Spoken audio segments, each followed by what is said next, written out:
The one thing that we're talking about here at the Range Cow Beef Symposium is really trying to get producers to focus on the fact that we're in the beef industry all together, and really what we need to do is always think about the whole supply chain and not just our portion of that supply chain. And what that means for the cow-calf producer, of course, is to pay attention to things that really do matter for the packer and the cattle feeder. And really it boils down to the most valuable cattle that you can create. For them, they're going to reward you with higher prices the more they know about your cattle. So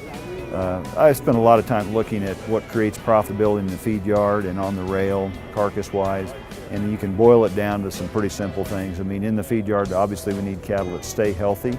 they need to grow fast, and they need to grade well. Most of the grids are driven by grade more than they are other factors, and so quality grade matters a lot in terms of earning premiums on the grid. And again, a producer, even though he may be selling his calves at weaning,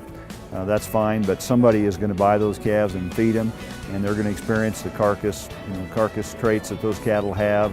and so it's important, even if you're selling your calves, to go ahead and build a lot of value, downstream value into those cattle, because somebody is going to reap that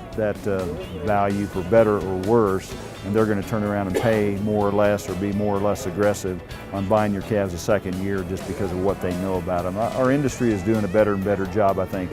of realizing sources of cattle and how that ties to end product value, and then some calves are going to bring more because more is known about them. They create more value for the feeder and packer, and other calves are going to bring less because they don't do those things as well.